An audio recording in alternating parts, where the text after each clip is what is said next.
Hello and welcome back to Scrap Mechanic Hide and Seek Spot Guides. Today we'll be taking a closer look at the Harry Pottery map, which was the follow-up to the Potspot lore from the museum map. As is the standard by this point, I've tried to keep the Seeker entertained by integrating a Seeker minigame.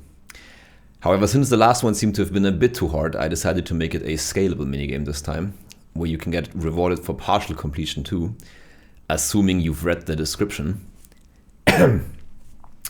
On a side note, this is the one switch that you can lock yourself in with if you re-trigger it once you're in the new room. I did see that caused some confusion the way that I wrote it in the description, so I figured I'd show it off here too, to showcase exactly what happens if you do it. But the way the minigame works is that you're put into a series of identical rooms, each of which contains exactly one switch to open up the door into the next room. Now I've numbered all of the rooms, so that whichever room you end in equals the challenge time that you're supposed to receive verbal hints at. For that reason, the final room is numbered 3, since the door lets the Seeker out after 3 minutes of hiding time. Now I had a lot of fun watching Khan trying to find all of the switches, and I'm very glad that the mind games of the last switch worked on him, because without that, it's not the most hidden switch. If you finish the last room too, then you also get an early peek at the map from a distance, as I'm showing right here. And then after 3 minutes, you're also let out right here, so you don't have to go all the way back. Now in the NPM video of this, I saw some concern about what happens when you jump off the map, because the spawners are outside of the glass. However, the door remains open, so there's really no reason to worry about this. I also mentioned illegal spots in the description, but there really is only one of them, and it's right underneath the map. And I said it's marked as an illegal spot because I just put some text here that says so. Now, I guess I could have also allowed this to be a hiding spot, but I just figured that it's not really part of the map, and so I wanted to make that clear. Now, with this map, there's a lot of spots within spots, and originally I intended that all of the spots should have spots within spots, that you never have only single layer spots.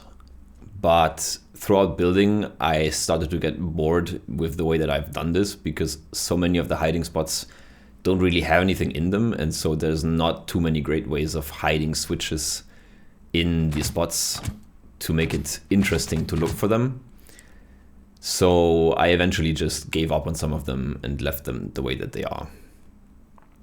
Now I did learn from the museum map, where I mentioned in the last video that I did not leave myself any room to put any hiding spots.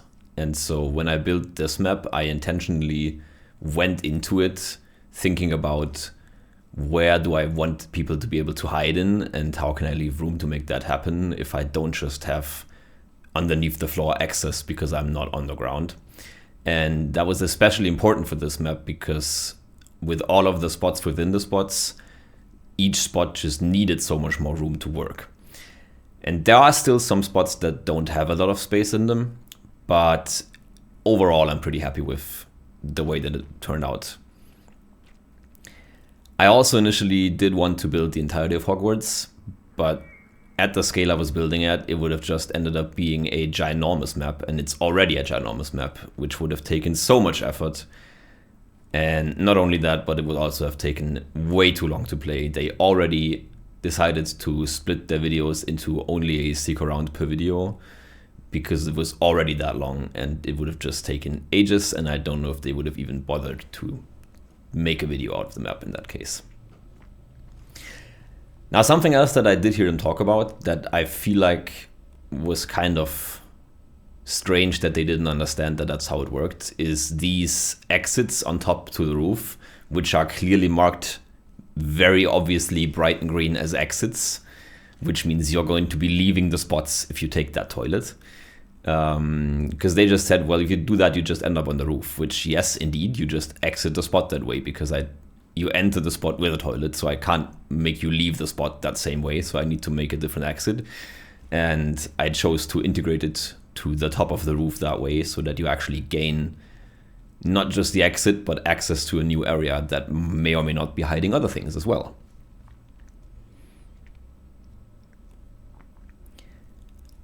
Also, you may see that the inside of the Great Hall still feels a little bit empty, even though I did try to put a lot of details in it. But this is just I feel like a fact of Scrap Mechanic that with the items that you have access to, especially small details can sometimes be hard to do in a satisfying way. And I did want to have plates and chandeliers and stuff like that, but I can't have flying blocks, and there's not a lot of round options without making it just the thickest plates you've ever seen. And so I just decided that I was not going to do that. Of course, I'm missing out on potential hiding spots because there's no detailed clutter on the tables to hide things in, but it ended up working out in the end, and it did also save me on some effort. But I do generally like building these kinds of small details. I just don't always find ways to do it that I'm happy with, and so sometimes I just don't. I should also mention that MPM is not the only crew to have played this map. There's also the crew around Butch, Ash, and Gav. And what I find really funny is that all of them found the way to the upper roof, and I believe most of them even had this switch on their footage, but none of them ever even tried to get all the way up into the tallest tower. They all, I think, spotted the smaller spire at the end there, but none of them even looked for a way into the very top, which, I don't know, I just think that's kind of funny. Now this is another spot that I was hoping that they would find, and they didn't, sadly, because it's just the largest pot besides the gigantic pot. It's kind of like a centerpiece and an iconic spot. And it's also a good time to talk about these alternate loop spots, where when you're in the spot and the spot is closed, there's not any visible switch that you can press to get further into the spot. And only when the spot is actually open does it reveal that on the same switch loop, there's a different opening that you can get deeper into the spot with.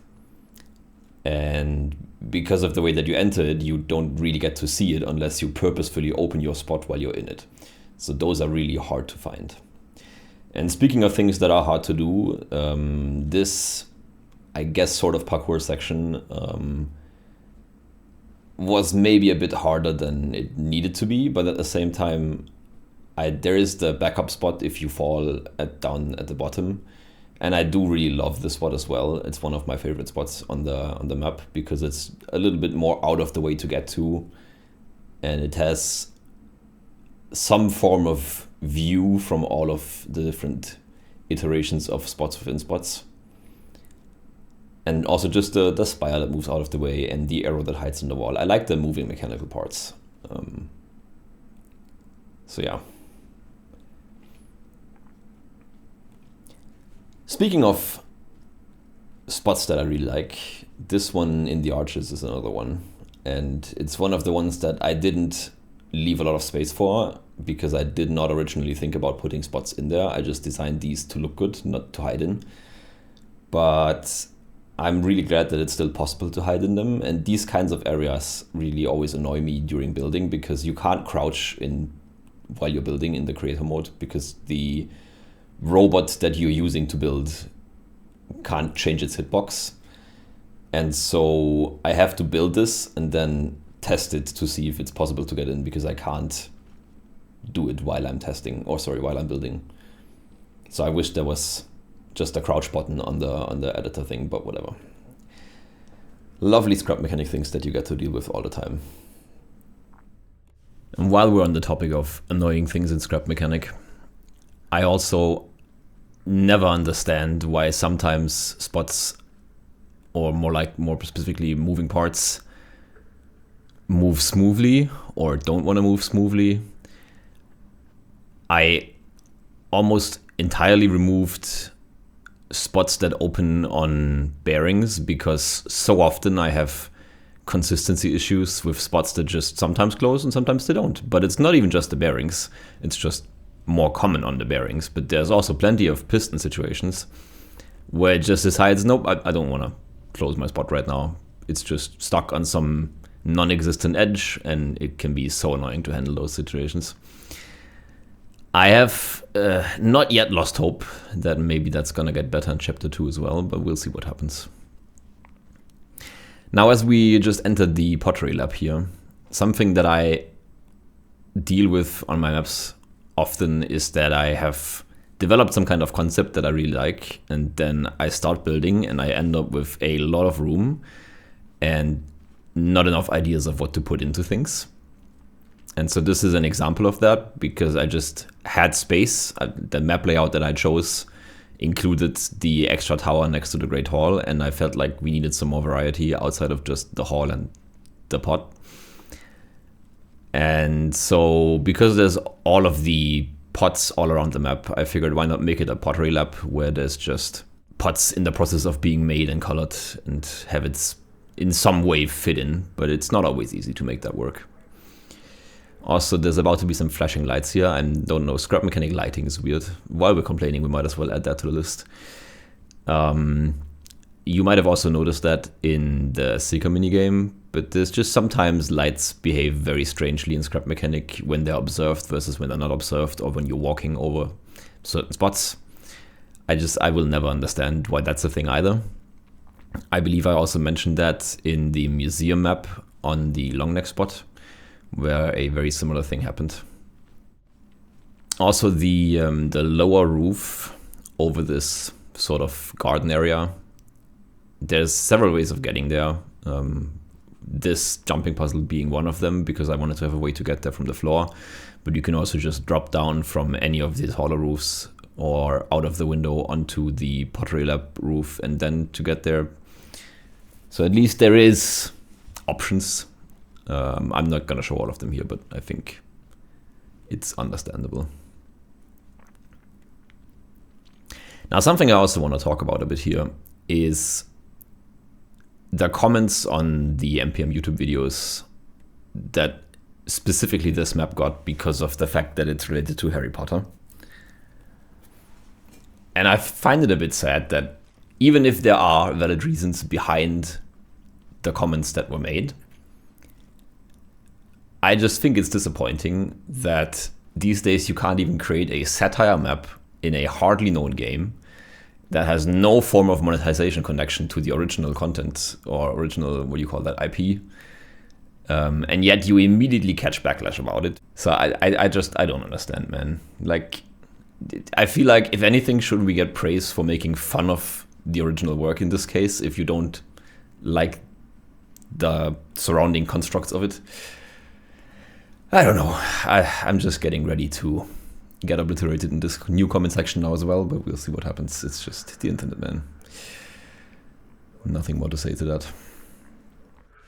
Now, to get to something a little bit more fun, the rotating staircases was one of the first ideas I had to incorporate, just because of the kind of game that scrap mechanic is. And I like the mechanicals behind it, even though it's just a very simple representation, of course, but I just think it looks cool, and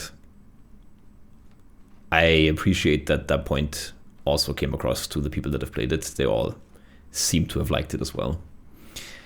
I did hear some comments about the speed and having to wait for them a long time. It was a little bit difficult to find a good middle point between being fast enough so it doesn't take forever, but also not being so fast that you can't consistently make it, or that you might glitch through it. Or one thing that you can do right now that you wouldn't be able to if I made them faster is you can take the bottom staircase and just keep running through the hanging pot onto the next staircase, and you will catch it if you just don't stop walking.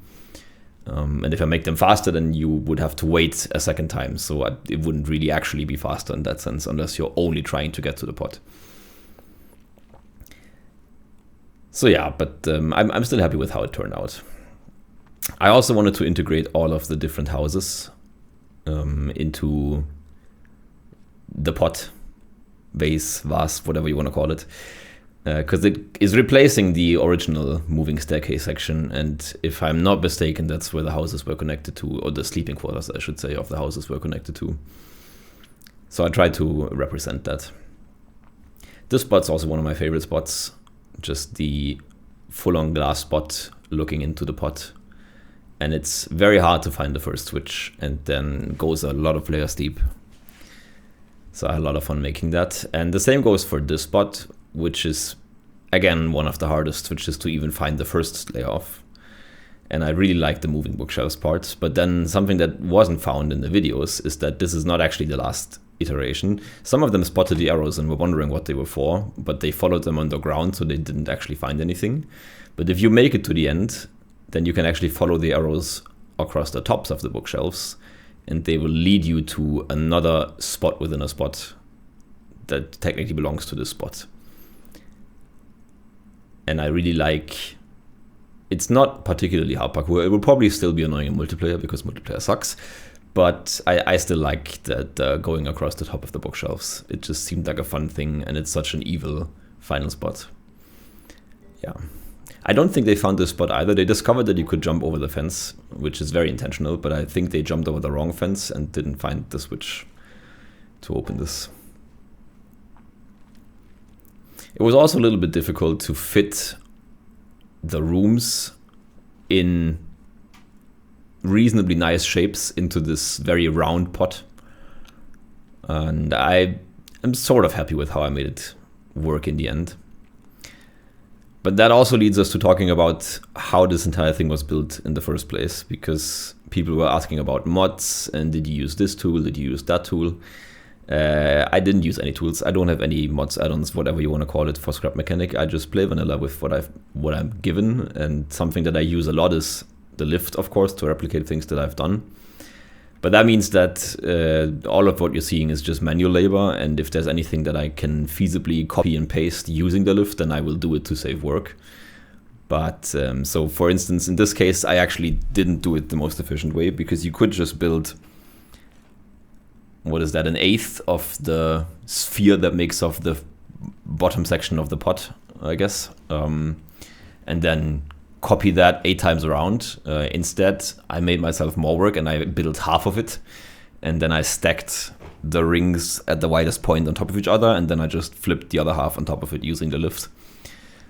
So I had to hand build all of the circles for the entire lower half, which is very annoying to do, because what I'm using to make that sort of an easier process is just a Minecraft circle generator tool that shows me in block form how would I need to place blocks to get it to be a circle, except because it's a Minecraft tool, it shows them not touching each other, which they have to be doing in Scrap Mechanic if it's like a freestanding thing, because they have to be attached to something. There's no floating blocks in Scrap Mechanic in the air.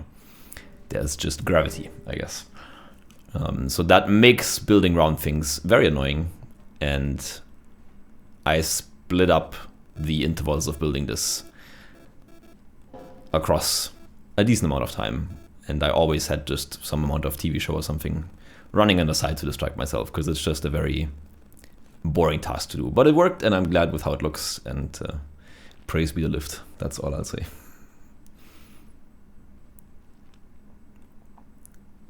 Now this spot is kind of interesting, and it does something that I want to do more, which is that technically these are 2 different spots, the one in the bed and then the one that we're currently going up into.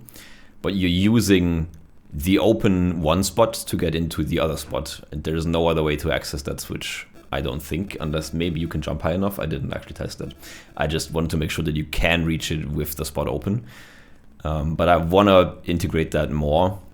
I don't think I did much in the 2 other maps that are already released, but if I remember to, then maybe I'll do more in whatever comes after this. Because I find it a cool concept that you have to think about how you can use other open spots to get to places. Maybe even on an even grander scheme as like a staircase or something like that. I don't know, we'll see what happens, but I like the idea. That said, it's going to require a good amount of balancing to make sure that it's fun and hard, but also not too hard to find. Because I think if you can make that concept so complicated that nobody's ever gonna figure out that they're supposed to be using open spots to get to another spot, and if nobody finds it, then again, it's not as fun as it could be. Now, I would like to call back to when I mentioned that the exits on the toilets led you out of the spot and on top of the walkway that you cannot otherwise reach. You can only reach that through spots. There's no staircase leading to this side, only to the other side, which is very much on purpose. Because if you actually use the connection piece between the Great Hall and the pot, where I believe Cosmo was hiding in one of the videos, if he had just continued, he might have actually found the path to inside the top of the pot. which is probably also one of the best spots, because not only do you have to think about even trying that in the first place, but then when you get there, you also have to find where the switch is. And this is a big pot, so there's a lot of real estate around it where it could be. And then finally, this is also a spot I like a lot, which is kind of a trolling spot right above the Seeker minigame, where you can just sit and watch the Seeker run away from you and possibly never return. So yeah, that's it. Thank you for watching yet again. And next up should be the Lighthouse map. And I'll see you around. Bye-bye.